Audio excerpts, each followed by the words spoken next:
नमस्कार। आज बात करते हैं माँ ब्रह्मचारिणी की। एक ऐसी कहानी जो असल में दृढ़ संकल्प, तपस्या और प्रेम की एक असाधारण शक्ति के बारे में है। सोचिए जरा, एक अटूट संकल्प में, एक सिंगल माइंडेड फोकस में आखिर कितनी शक्ति हो सकती है।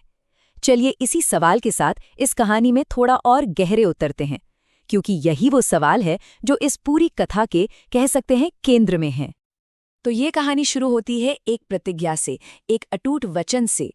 असल में माँ ब्रह्मचारिणी देवी पार्वती का ही वो रूप है जिनकी पूजा नवरात्रि के दूसरे दिन होती है। और उनकी ये जो पूरी यात्रा है ना, वो एक ही लक्ष्य के साथ शुरू हुई थी। जब पार्वती के रूप में उनका जन्म हुआ तो उनके मन में बस एक ही लक्ष्य था, एक ही ध्येय, भगवान शिव को अपने पति के रूप में पाना।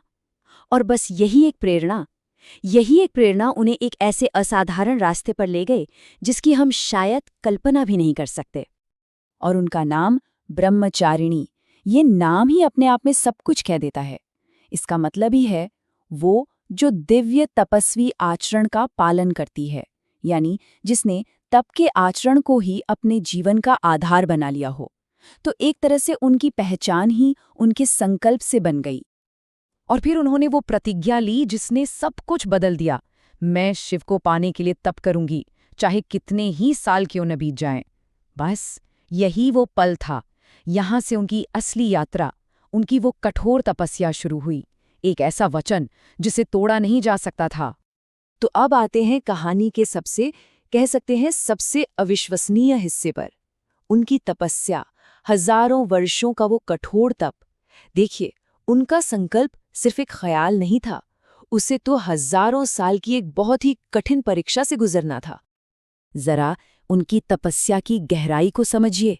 ये कोई साधारण उपवास नहीं था। पहले चरण में उन्होंने सिर्फ फल और फूलों का हार लिया।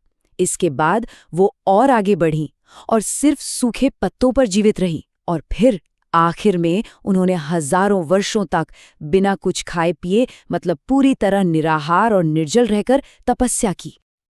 और ये कुछ दिनों या महीनों की बात नहीं थी। ये तपस्या चली हजारों वर्षों तक, हजारों साल। बस एक पल के लिए उनके समर्पण के पैमाने को महसूस करने की कोशिश कीजिए। उनकी तपस्या इतनी शक्तिशाली हो गई थी कि उसकी ऊर्जा, उसका तेज तीनों लोकों में फैल गया, सब कुछ रोशन हो गया। ये सिर्फ कोई शारीरिक साधना नहीं रह गई थी, ये चेतना को एक जगह पर एकाग्र करने की वो शक्ति थी जिसने देवताओं और बड़े-बड़े ऋषियों तक को हैरान कर दिया था। तो हजारों साल के इस असाधारण प्रयास के बाद अब कहानी उस मोड़ पर आती है जहां इस तपस्या का फल मिलता है, वो दिव्य मिलन। और आखिरकार उनकी दृढ़ता की जीत हुई, उनकी तपस्या को स्वीकार किया गया। और इसी के साथ शिव और पार्वती का वो दिव्य मिलन संभव हो सका जिसका वो इंतजार कर रही थीं। और अपने इसी कर्म की वजह से वो सिर्फ तप करने वाली नहीं रहीं, बल्कि स्वयं तप की देवी बन गईं।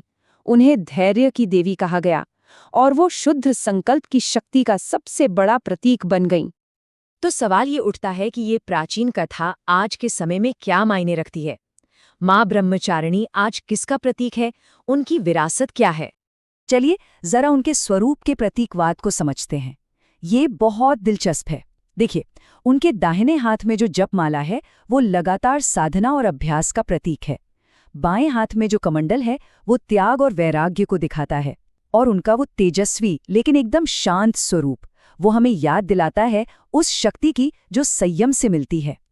और यही वजह है कि ऐसी मान्यता है कि उनकी पूजा करने से इंसान को वही गुण मिलते हैं जो उन्होंने अपनी तपस्या से सिद्ध किए थे, जैसे कि धैर्य, एक लक्ष्य पर टिके रहने वाली एकाग्रता और जबरदस्त मानसिक शक्ति।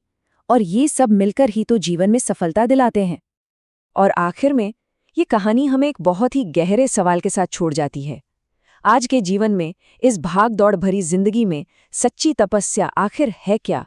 हमारी सच्ची तपस्या क्या है? वो कौन सा लक्ष्य है जिसके लिए हम सब कुछ दांव पर लगा सकते हैं? और क्या हम में वो अटूट समर्पण और धैर्य है? इस पर सोचिएगा जरूर।